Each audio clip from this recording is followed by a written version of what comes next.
Hello, listeners, and welcome to this third and final part on the mini-series of Sufism and child brides.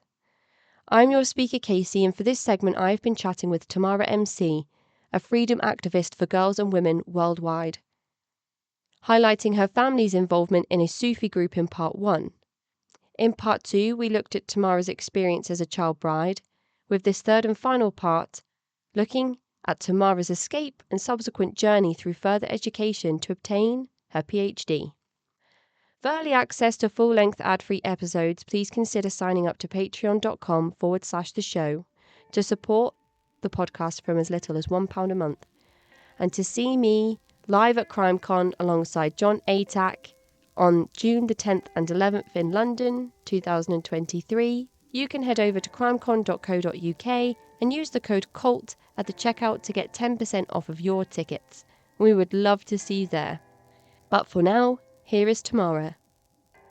I'm just thinking about what you described to us around your temporary husband's justification for taking on another bride and his instructions on how you will accept the arrangement and react to it. And also the religious aspect of his right to other wives and his religious right to make these decisions and not bear responsibility to you. Do you think that he understood the misogynistic teachings that it allowed him to exploit his position? Or do you think he truly believed that he was entitled to those things, to have plural wives, to treat you this way? I think it's very difficult to speak for somebody else, so I don't want to speak for him. But he had grown up in the community as a child. He was born into this community. So he had seen nothing else than men in plural marriages. He had seen as an example the adopted father and how he treated, in terms of like his wives. And so he had grown up with that. So he didn't, I don't want to give him an excuse because there is no excuse, because he was able to research it at a young age, temporary marriages. So he could have easily researched other ways of being a man in the world too, that he didn't do. This is why it's so important to have these discussions, though, because nothing is binary, nothing is black and white. We need to look at all the grey spaces to understand all of these things. It's not just what he's seen his whole life growing up, but probably also what he's heard in every prayer session and at dinner tables and in the leader's home, how the leader is with his own wives and his own children. So it's probably a combination of both things. And I think it's important to look at all angles of things. And as you said, it's not making excuses for abusers, but it's trying to understand how that happens in the first place. And we can't do that unless we explore everything. So what you've been able to give us as listeners in your explanation there, I think that's invaluable, because we have to be able to understand the whole picture and not just sort of, this is an abuser and you are telling your story, because it's so much deeper than that. Yes, and I would like to go back to that yes, he did see that. That was the example that he saw in his life, but he also had free will that every human has. So at every point, each of us has the choice to make a decision. And so he could have made a different decision in every instance.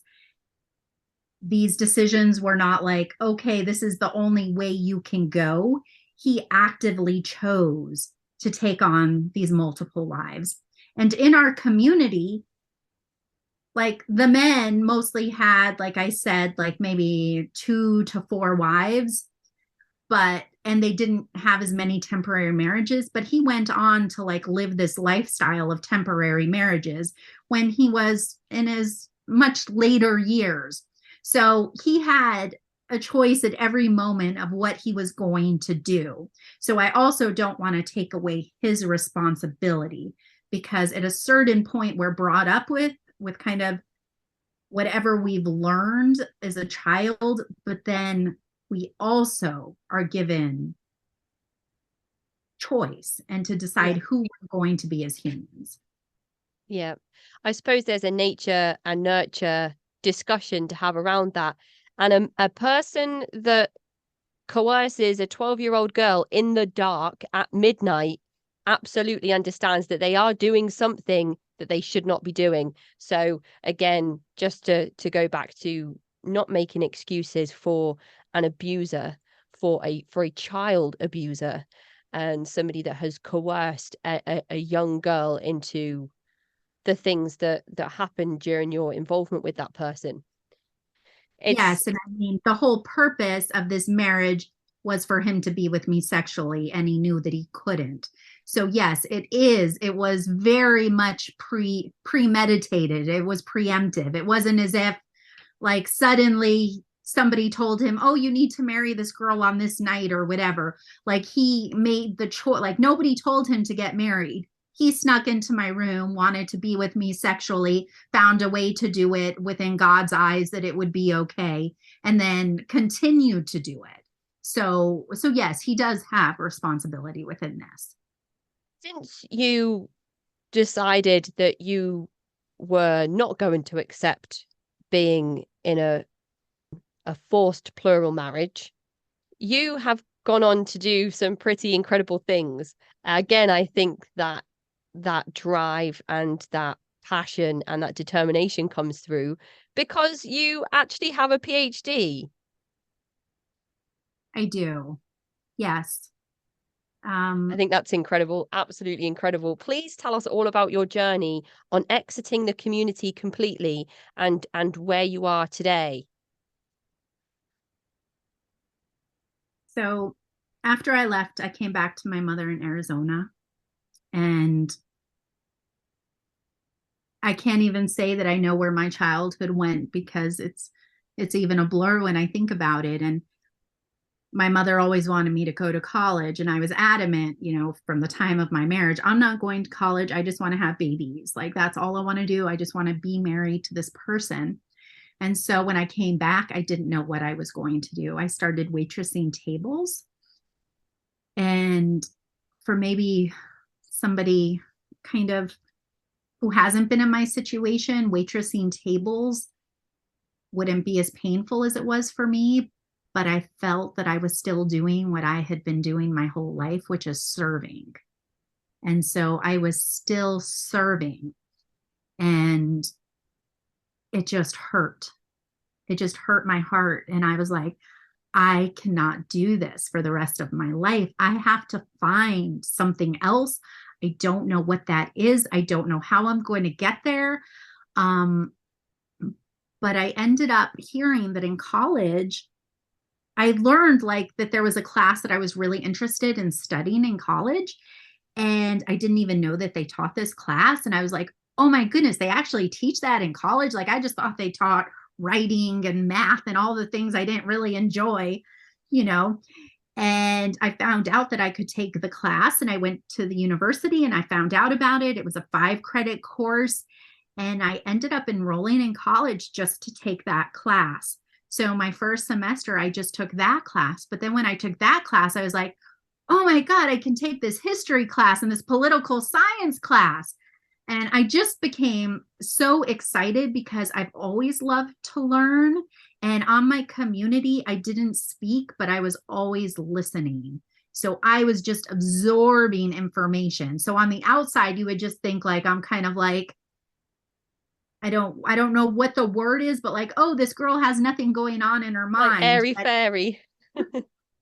But just but I had so much going on, because I think when people talk all the time, they're not able to learn as much. And I was just always listening. And so I ended up then taking a political science class, a history class, and then it just kept growing. That within like, I think by the second year, I was taking, I think, 27 credits a semester, which is like 3, 6, 9, 12, 15, which is 9 or 10 courses a semester, which a normal person would take like 3 to 5. Oh my goodness, Tamara. But I was just like, give me more, give me more. I have to learn. And I ended up graduating college in 3 years as well, which is like, that's a lot. I was gonna say, did you get your PhD at 22? No, and I mean, Oh my goodness. a normal bachelor's degree takes 4 years because it's like, I think 120 credits. So it takes 4 years, definitely, if not 5. And I did it in 3 years.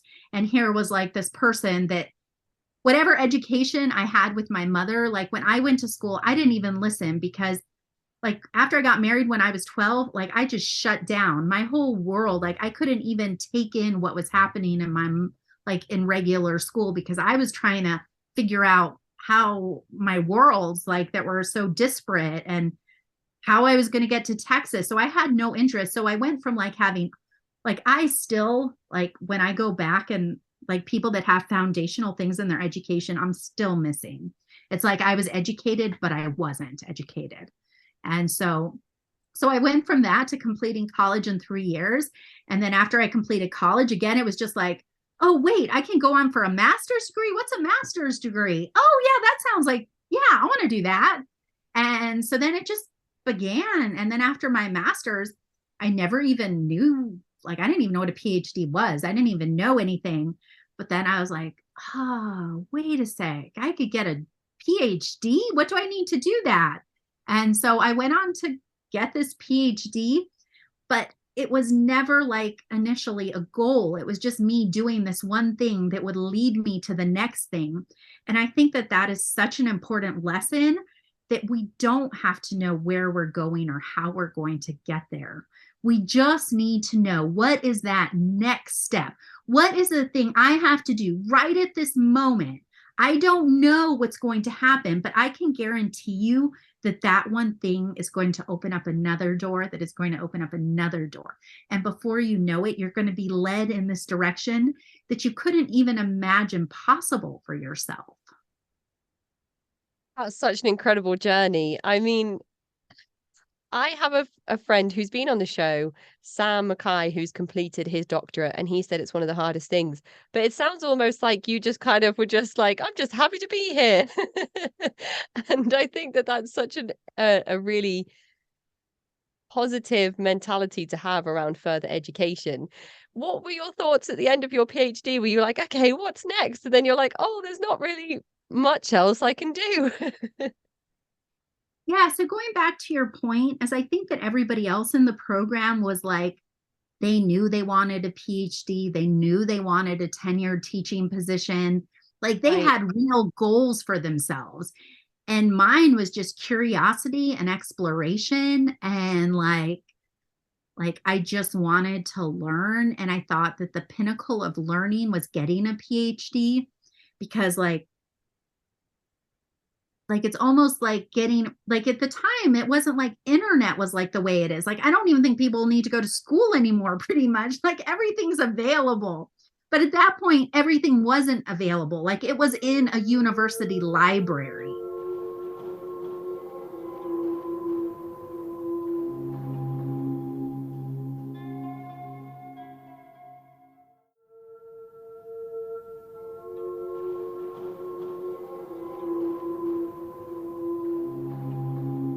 Maybe it's the taking things for granted mentality that is coming into play here when I talk about how difficult people find further education. If it's something that we just have access to, I had access to my degree. Um, I have access to a postgraduate.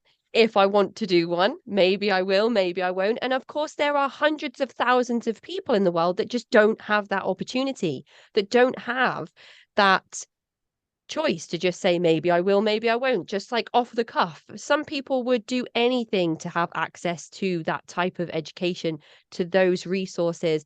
So maybe that's why you just soaked it all up and enjoyed so much of it. I did. And like I paid for my education all by myself, like everything. Like I didn't have anybody that supported my classes. I didn't have anybody that walked me into university and said, this is how you sign up for classes. Like at that point, it wasn't like online. Like you actually had to go and wait in line and hopefully get into your class and all of that. So I mean, and then at that point, even when I was in university, I still waitressed and I also did multiple jobs. I had so many jobs, but I was working full time as I was studying. So I wasn't just studying. Wow. That commitment to your education, I think that's inspiring. And anybody that's having a hard day, procrastinating with their deadlines, listen to Tamara, sit down in a room and get your work finished and enjoy it as well. So you've written a number of articles for different online papers, and I wondered if you could just give us a few examples of where people can find your work. Yeah, so in the past year and a half, I've become public with my story. Up until then, I've been writing my story for myself. So I have all of the writing within my computer screen or on paper. But I just began sharing my story. And so it's only pretty much like the beginning of this new journey that I'm on and going public with it. I have written many articles. I've written for The Independent, which is actually your paper, or England's, I should say. Yes, I wrote a story in The Independent that actually is about my child marriage. I think that that was one of the first pieces that I published. I've written for Salon, where I actually wrote about Britney Spears' conservatorship and how it was very similar to how the girls were brought up in my community as well. Um, I have multiple different articles and different outlets, and you can just find me under my name, Tamara, Tamara MC, capital M, capital C. And also on my website, I have a website and it's still being built. So if you see any funny things on there, that's why. But probably by the time this airs, it will hopefully be better built. And yeah, and just on Twitter, I have my messages open if you ever want to reach out to me, or any other social media. It's just under Tamara MC PhD. I will make sure that I put the links in the episode description to all of those things. I know that you also wrote a review piece on Daniela Mestyanek-Young's Uncultured, and Daniela is a good friend of the show, and her book is such an invaluable contribution to cult education. Can we expect perhaps a publication in memoir form from yourself anytime, Tamara? Thank you. Yes, I did. I did do a couple of reviews as well as interviews with Daniela, and I'm also open to any cult survivor or child marriage survivor or coercive community survivor. If they have a memoir or book coming out, I would love to be able to help in any way by writing a review, doing an interview. I'm doing several more of new books that are going to be coming up in the next several months as well. Some really exciting things. Yes, and I have been working on my memoir for many years, but I've been really, I have down a whole first draft and now I'm revising it. And at the moment, it's titled Child Bride. And it does follow my life from the time I am 12 until I am 20. And it is about this marriage that I'm in and this community. And I hope soonish to get it into the world. I'm still waiting for my dream agent and my dream publisher, so I'm putting that into the world. So yes.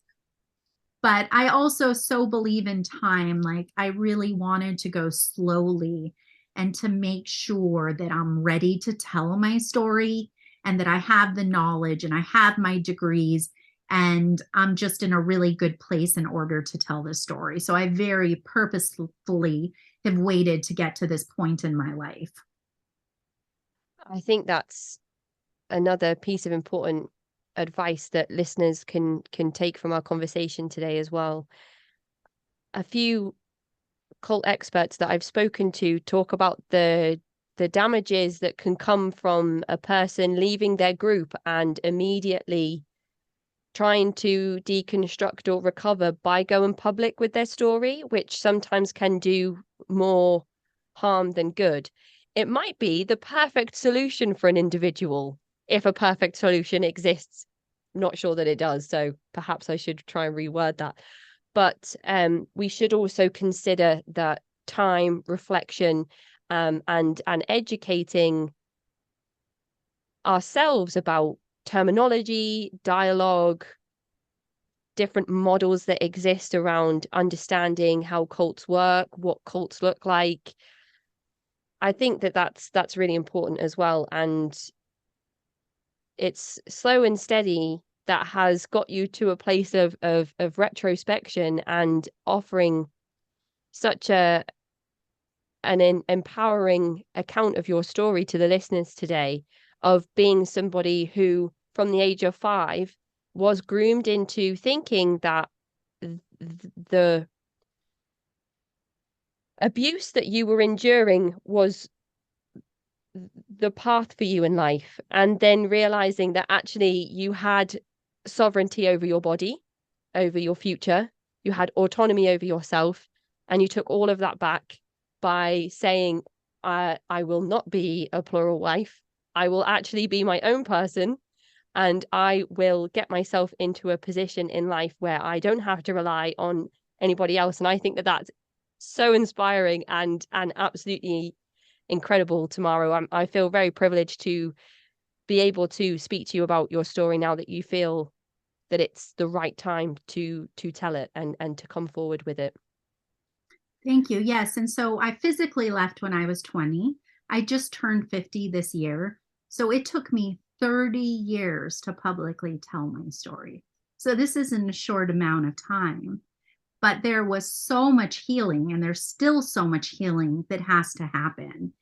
And so, yes, so like people coming public with, everybody has a choice to become public with their story whenever they choose.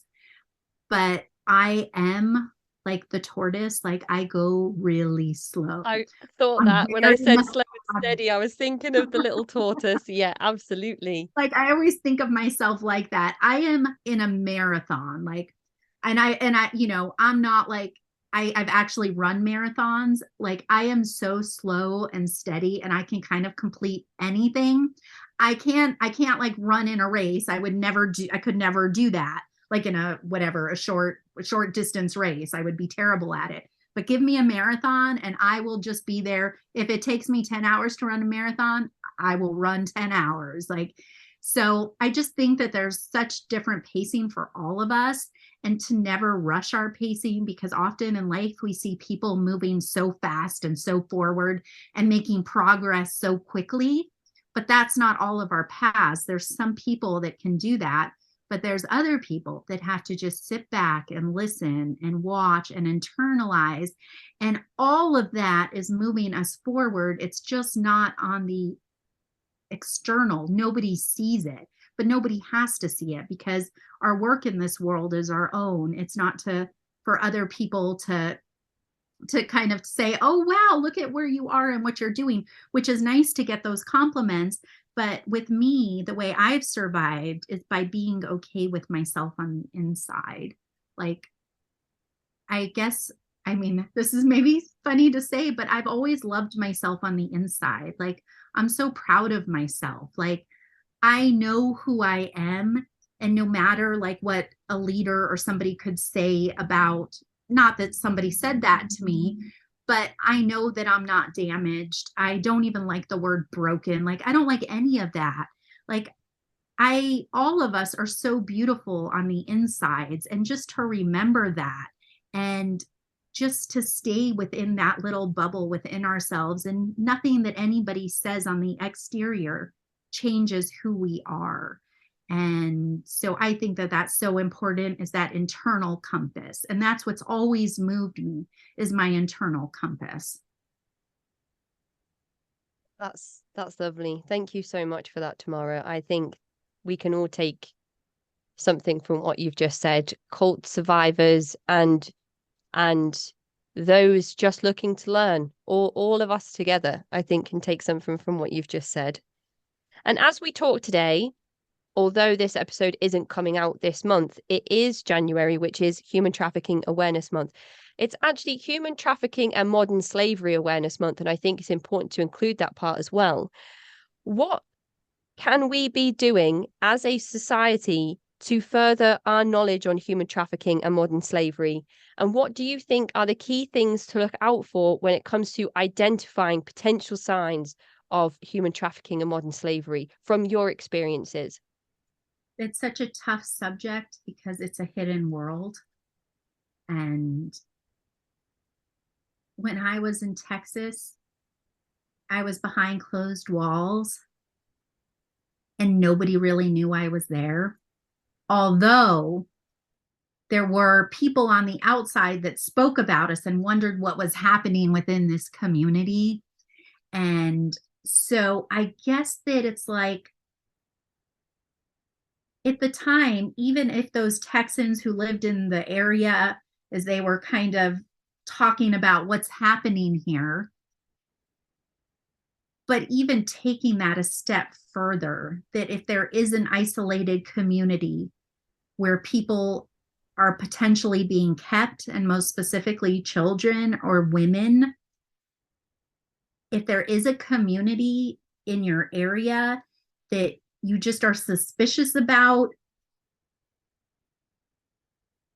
like instead of being that polite neighbor and like being like, okay, what they do is fine and what I do is fine, and just keep it separate.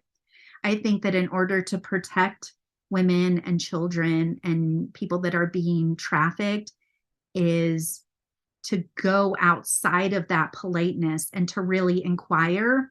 And there is the National Human Trafficking Hotline that if anybody thinks that someone may be a victim within the United States, this is within the United States. And I think all countries probably have a similar service, or not all countries, but to kind of look at the service within your country, but to kind of maybe make a report, even if you're not sure. And being trafficked, like it can be broken down into labor trafficking and sexual trafficking, into sex trafficking as well. And so in my case, I was both. I was labor trafficked, and I was also sex trafficked as well. I was sexually exploited, which they often go hand in hand. But I guess it's getting nosy. That kind of sounds like, but I mean, maybe somebody could have saved our community if this whole operation had been broken up. And I know that it kind of was, like at the time, like people did try to break it up, but it never quite broke up in the same way that it could have. But yeah, but it's all over. It's within all of our communities. It's all over the world. It's in the United States. It's in the West. It's not only outside of the West. And I mean, it's in our nail salons. It's in so many places where we go that we don't necessarily see what's happening. But whenever somebody doesn't have a choice, and when they don't have a choice to leave, when they're not being paid wages, when they're not being paid at least minimum wage, and when they don't have freedom and choice of their work situation, their family situation, their home situation, then that's a sign that something's happening. And we can't stay quiet, because by being a bystander, that allows this to continue. We all need to adopt a little bit of our inner curtain twitcher, that neighbour across the road who knows everything about everyone. And if there was ever a crime committed on your street, they would be the person to give the police key information on the whereabouts of people involved in the crime that night. And I think we can all just get a little bit nosier, ask some questions, make people feel uncomfortable. And if you feel it's necessary, make a call to the appropriate and local authorities that can help with potentially an inquiry, especially if there are vulnerable people involved that cannot take those measures themselves. I think there is some incredible work happening around the world in terms of prevention of human trafficking. But as you said, it's a hidden world. So it is an uphill battle to identify communities where this is happening, let alone prevent it from happening. And if we all educate ourselves a little bit more and we all make a point to watch out for those things and then call the hotline when there's an actual case of potential human trafficking, and not when you think that Wayfair or some furniture company is trafficking kids through the sale of their wardrobe online, or whatever flavor of the month it is with QAnon, then I think we can make some real difference in the world. So that's coming from somebody that has experienced those things. You've said, Tamara, that we can all just be a bit nosier. And I think I want that printed on a t-shirt. I think that sounds great. I want that on my coffee cup. I want that on my car. And I think that might even be the caption for this episode. So thank you so much for your time, Tamara. Thank you for offering your story to the listeners, for writing your contributions online to articles around cult education and awareness. Thank you for the release of your memoir whenever we get it. We're not in a rush. We are going to finish the marathon whenever we get to the finish line. And I can't thank you enough for the bravery in putting a spotlight on the subject of child sexual exploitation, human trafficking, and modern slavery. So thank you so much, Tamara. Thank you so much. And I just wanted to say this little saying, which is, the eye doesn't see what the mind doesn't know. So the key to all of this is that in order to see human trafficking, to see any of this, we have to be educated. So like through shows like yours, that is the only way that people can begin to learn, because there's no way that somebody could have seen what was happening to me if they didn't even understand what human trafficking was. Like, it has to go back to that.